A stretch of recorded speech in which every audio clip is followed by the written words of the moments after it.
అలా అనుకోవడం ఎదుటి వాళ్ళ అమాయకత్వం.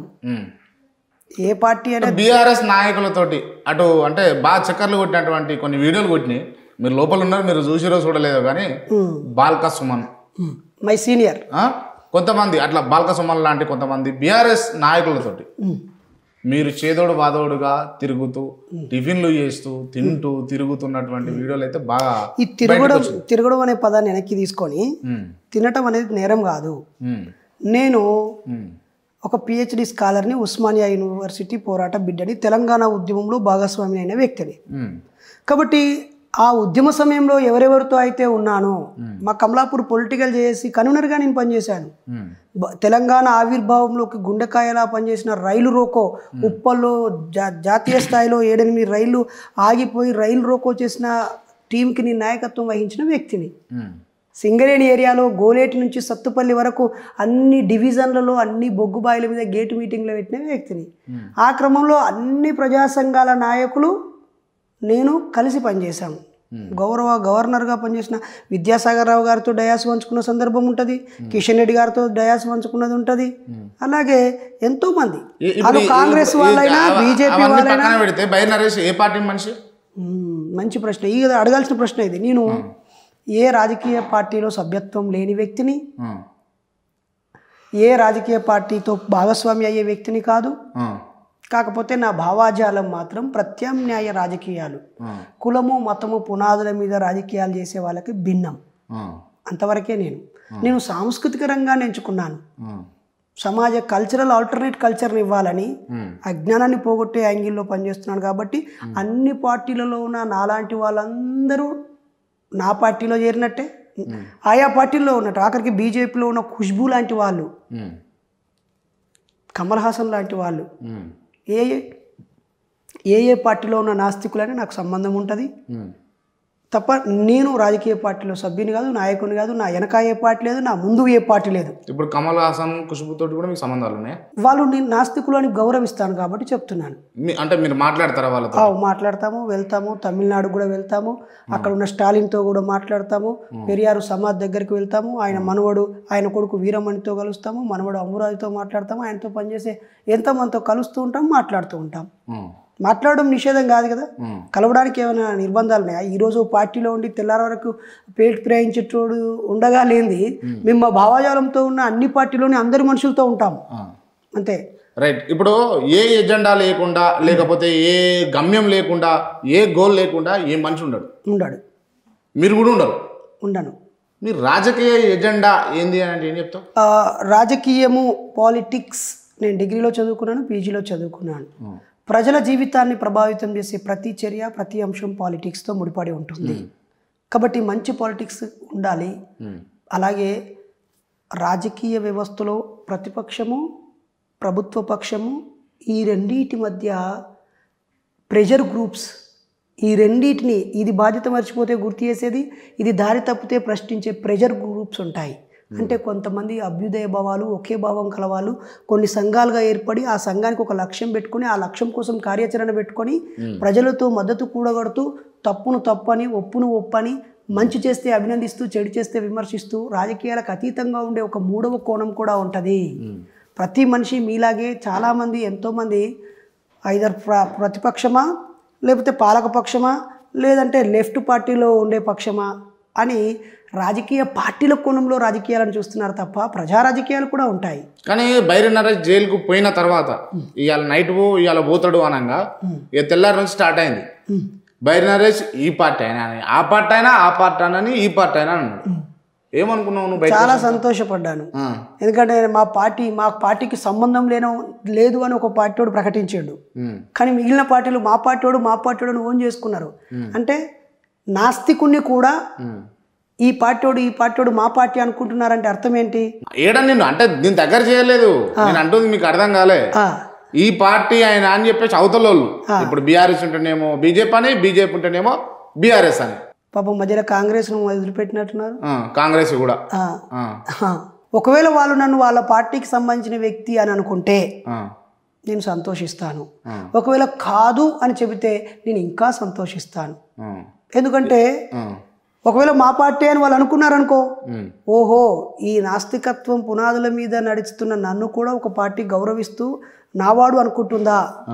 అయితే మీరు రేపు అధికారంలోకి వస్తే మూఢనమ్మకాల నిర్మూలన చట్టం చేయండి, కుల నిర్మూలన చట్టం చేయండి, కులాంతర పెళ్లిళ్ళు చేసుకున్న వాళ్ళకి ప్రత్యేక ప్రోత్సాహాలు ఇవ్వండి, మీ పథకాలు మీ ప్రభుత్వ నిర్వహణలో అజ్ఞానము ఉపయోగం లేని పనులుంటే సరిదిద్దుకోండి అని వీళ్ళకి చెప్పొచ్చు, లేదా వీళ్ళకి చెప్పొచ్చు. లేదా వీళ్ళు మా పార్టీ కాదన్నారు అనుకో, ఒరే ఇంతకాలం నరేష్ ఈ పార్టీడు ఆ పార్టీడు అని భ్రమలో ఉన్నారు కదరా, చూడండి ఈ పార్టీడు మావాడు కాదంటాడు, ఈ పార్టీడు మావాడు కాదంటాడు, కాబట్టి నేను ఏ పార్టీ కాదని ఎప్పటి నుంచో మొత్తుకుంటున్నా, మీరు నమ్మలేదు కదా, ఇప్పుడున్న బుద్ధి తెచ్చుకొని రియలైజ్ కండి అని చెప్తాను. నాకు ఏది జరిగినా మంచి, ఇంకా ఇంకా మంచి. స్ట్రైట్గా చెప్పాలంటే నేను రాజకీయ పార్టీలకు అతీతంగా, కులమతాలకు అతీతంగా మూఢనమ్మకాల నిర్మూలన, శాస్త్రీయ సమాజ నిర్మాణం కోసం జరుగుతున్న పోరాటంలో ఒక కార్యకర్తని. ఆ క్రమంలో 27 సంవత్సరాల క్రితం 1995లో బాలనాస్తికుడిగా చేరి ఎన్నో అనుభవాలు, ఎన్నో ప్రసంగాలు, ఎన్నో ప్రయాణాలు, ఎన్నో చేసుకొని ఈరోజు నా కుటుంబాన్ని నిన్ను పోషించుకుంటూ నా సమయాన్ని వినోదానికో, విలాసానికో, ఎంజాయ్కో, ఎంటర్టైన్మెంట్కో, సరదాలకో, సంబరాలకో కాకుండా ఒక సోషల్ రెస్పాన్సిబిలిటీ కోసం కేటాయిస్తూ ఒక క్రమశిక్షణ గారి పౌరుడిగా వెళ్తున్నాను. కాబట్టి ఇప్పుడు ఫ్యూచర్లో ఇవ్వాలంటే ఇప్పుడు కూర్చొని ఇంటర్వ్యూ ఇస్తున్నావు, కానీ ఫ్యూచర్లో ఏ రాజకీయ పార్టీలోకి బైరి నరేష్ పోడా? మీ అభిప్రాయం చెప్పండి క్రాంతి గారు. పోతాడని అనుకుంటున్నాను నేనైతే. మరి మీరు మాట్లాడండి ఏదో ఒక పార్టీతో. బైరి నరేష్ అనే వ్యక్తి దేవుని నమ్మడు, ఆత్మ పునర్జన్మ స్వర్గ నరకాలు నమ్మడు, సూటిగా ప్రశ్నిస్తాడు, మీ పార్టీలో తప్పున్నా ప్రశ్నిస్తాడు, మీ పార్టీలో అజ్ఞానం ఉన్నా ప్రశ్నిస్తాడు. అలాంటి ఒక వ్యక్తి కూడా ఉన్నాడు మా ఫ్రెండ్, మీ పార్టీలో చేర్చుకున్నాను, మీరు మాట్లాడండి. నేను చెప్తే నేను పరిచయం చేయాల్సిన అవసరం లేదు మిమ్మల్ని, కానీ ఆల్రెడీ మీకు ఫేమ్ ఉన్నది, మీ కథ వేరున్నది. కానీ నేనైతే అనుకుంటున్నాను నా స్ట్రైట్ ఫార్వర్డు, లేదా నా ఆలోచన విధానం, నా వ్యక్తిత్వం మనసును చంపుకొని, ఒకవేళ నచ్చే పార్టీ రమ్మన్నది అనుకో, ఏంటి పోతావా? పోను.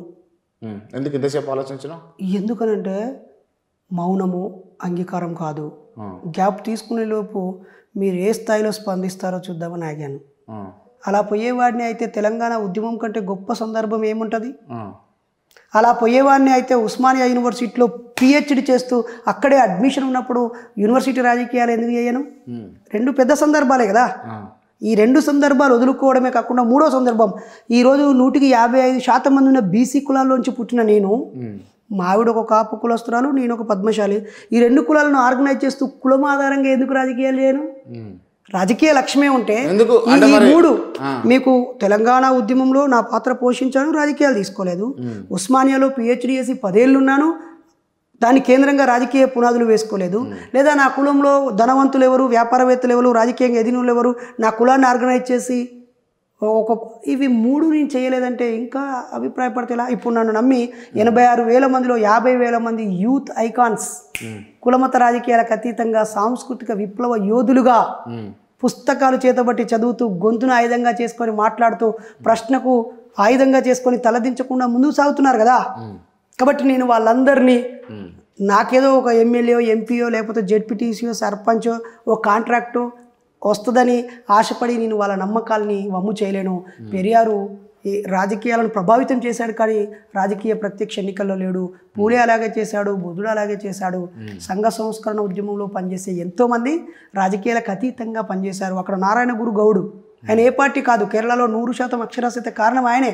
గుడే కాదు బడి కూడా కావాలన్నాడు. గుడిలో గౌడు, నారాయణ గురు గౌడు అన్నలందరూ ఆలోచించాలి.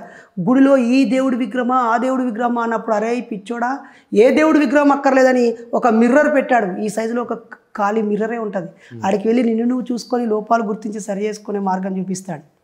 కాబట్టి సంఘ సంస్కరణ కార్యకర్తగా, మూఢనమ్మకాల నిర్మూలన కార్యకర్తగా, సత్యాన్ని అన్వేషించే సత్యాన్వేషిగా, ప్రయాణించే బాటసారిగా, మార్పు కోసం ప్రయాణించే ఒక మంచి మనిషిగానే మిగిలిపోతాను. రాజకీయాల్లోకి వెళ్ళడము, రాజకీయ పార్టీలోకి పోతే పోతే పోతే పోతే పోతా పోతే పోతా పోనన్నా. ఎందుకు పోనన్నా? ఎందుకు పోనన్నా? నాకు ఆశయం ఉంది, అది నెరవేర్చుకునే క్రమంలో నాకంటూ ఒక మార్గం ఉంది, నేను వెళ్తా అన్నా. ఒకవేళ పోయానే అనుకో, అప్పుడు మీరు ఈ క్లిప్ వాడుకుంటారు కదా ట్రోల్ చేసుకొని, అప్పుడు పోనన్నవి ఏముందని.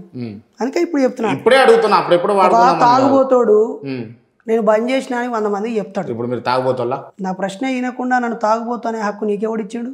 ఎవడిచ్చండి? మరి చెప్పు మరి. ఒక తాగుబోతోడు నేను బంద్ చేసినా అని చెప్తాడు అందరికి, చెప్పమని చెప్తాం అది సైకాలజిస్ట్గా. ఎందుకు వాడు బై మిస్టేక్లో మళ్ళీ గ్లాస్ ముట్టుకోగానే అరే అవులే మొన్న నేను ఏ దాగనని చెప్పినావు కదా అని చుట్టూ ఉన్న వాళ్ళు సోషల్ కంట్రోల్ చేసి సోషల్ అబ్జర్వేషన్ పెట్టి వాడికి లోపల తాగాలని ఉన్నా తాగకుండా ఉంటాడు. అందుకే నేను మీ టీవీ ఛానల్ ద్వారానే సిగ్నేచర్ స్టూడియోలో చెప్తున్నాను, 40 ఏళ్ల వయసున్న నేను సంఘ సంస్కరణ కోసం నా జీవితాన్ని ఇచ్చాను, ఇస్తున్నాను, ఇవ్వబోతున్నాను. ప్రత్యక్ష రాజకీయాల్లో నేను ఉండను. పరోక్ష రాజకీయాలు చేస్తారు. పరోక్ష రాజకీయాలంటే ఒకవేళ ఏదైనా రాజకీయ పార్టీ మా ఆలోచనల్ని గౌరవించి చట్టాలు చేయడానికి అనుమతిస్తే ఆయా పరిస్థితుల రీత్యా అక్కడి ప్రజలు వాళ్ళకు సమ్మతమే మద్దతు ఇస్తారు. ఇప్పుడు ఓకే అన్న అంతే.